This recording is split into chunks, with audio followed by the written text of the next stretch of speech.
Boa noite, eu me chamo Gabriel, sou aluno da PUC da Engenharia da Computação. Estou fazendo um vídeo a respeito da apresentação do trabalho. No caso, não vai ser um vídeo editado, não vai ter nenhum tipo de edição, algo do tipo. Eu vou fazer direto, vou falando e vou gravando aqui de forma de apresentação e mostrando os algoritmos de ordenação do professor Kleb.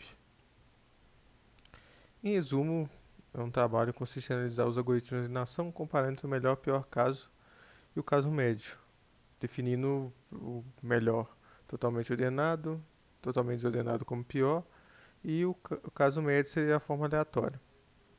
Na contextualização, mostrando problemas de ordenação de dados, mostrando a estrutura linear, explicando, né? E aqui mostrando todos os algoritmos de ordenação que foram estudados: Bubble, Count, Insertion, Selection, Merge, Quick, Shell e Heap Sort, mostrando suas as qualidades e problemas e aplicabilidades. Os testes foram feitos, como mostrado, de 2.000 a 128.000 do tamanho do vetor, que é o tamanho de n. Os testes foram feitos numa Intel Atom, um computador mais antigo. Eu quis fazer no computador mais antigo, não é o que eu estou apresentando.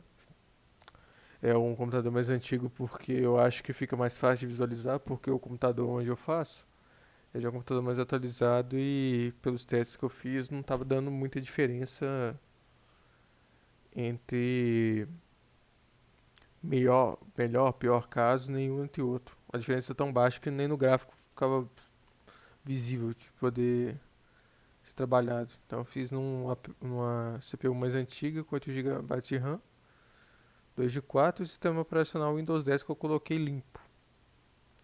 Eu dividi o teste entre duas formas: os algoritmos com custo quadrático e os algoritmos com custo n log n, que foram divididos para poder ter mais ou menos uma noção.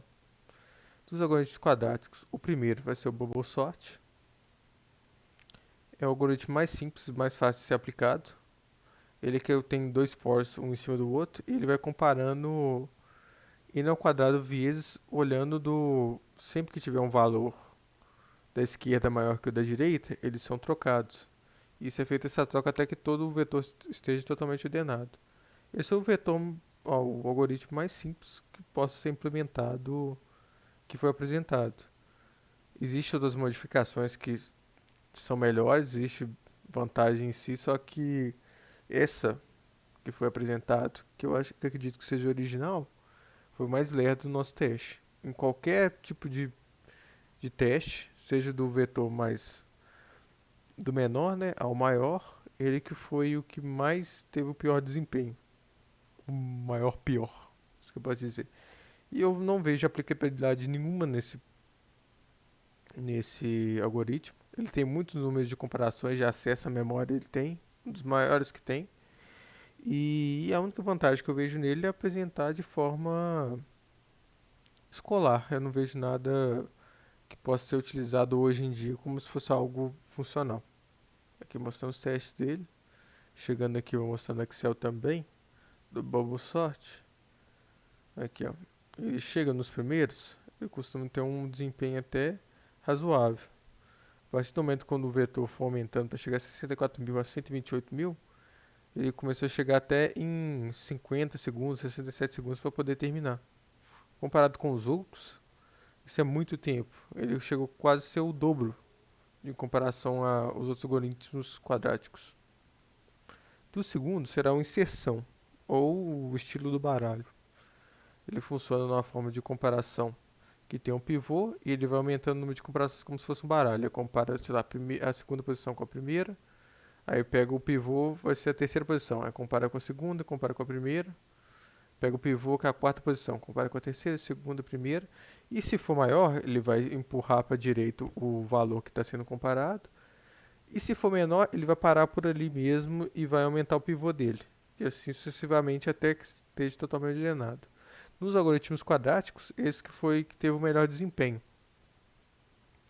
Ele teve um número de comparações alta, só com o número de trocas baixo, principalmente no caso médio. Esse que eu achei que tem muita vantagem E estudando mais a fundo ele tem a possibilidade de ser implementado em outros algoritmos que dividem. Que a gente vai ver mais pra frente do n log n. Ele vai ter a possibilidade de poder ser implementado conjunto. Nesse algoritmo natural mesmo, a forma como ele foi pensado, ele é interessante para vetores menores. Ele tem um desempenho muito bom em vetores menores. E ele é um algoritmo realmente bom e que pode ser implementado em outras ocasiões. No caso, ele foi o melhor dos algoritmos quadráticos e ele possui um custo dos testes foram bons. Aqui eu mostro a comparação do baralho com o de seleção. E você consegue ver que ele consegue ter um desempenho melhor, por exemplo, principalmente no melhor caso. Que igual, por exemplo, ele não realiza trocas de posição, porque como está no melhor caso, ele só vai comparar mesmo. Você vê que no pior caso ele faz muitos trocos, você vê que ele consegue ser pior, no caso de seleção. E no caso médio, que vai ser intermédio entre o melhor e o pior caso, né, com valores aleatórios, ele costuma ter uma média. Costuma ter uma média. Comparado do pior caso, ele tem um. Posso falar que é metade, mas menos da metade, você consegue ver a diferença. Que geralmente é o caso médio que você vai ver na prática. Porque você não vai encontrar, é muito difícil encontrar um vetor totalmente desordenado ou totalmente ordenado. Geralmente isso aqui que vai ser o padrão. Deixa eu ver só se está gravando certinho. Aqui, ó, mesmo tendo bom desempenho, melhor caso, a inserção apresentou piores resultados no pior caso possível, em comparações entre os algoritmos quadrados.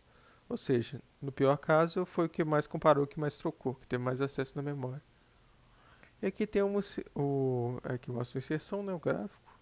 E agora vai ter um de seleção. Como é que é o de seleção? Ele compara todos os valores e faz a troca para a primeira posição. Compara todos os valores e joga na segunda posição. Esse é o funcionamento dele. Ele vai comparando e vai jogando na posição. Ele também é um algoritmo extremamente utilizado. Ele pode ser implementado de outra forma que ele possa melhorar. Geralmente tem essas implementações.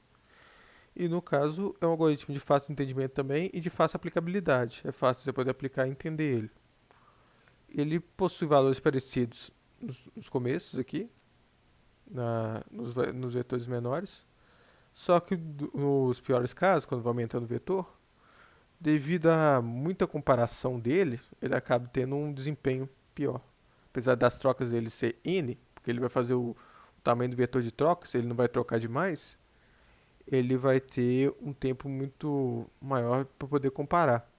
Uma ideia interessante que pode ser implementada depois também com esse algoritmo, que eu acredito que seja implementado, é que nós fazer a divisão dos vetores, você pode fazer essa troca, fazer essas comparações e jogar no menor. Isso também pode ser uma possibilidade de poder implementar esse algoritmo de forma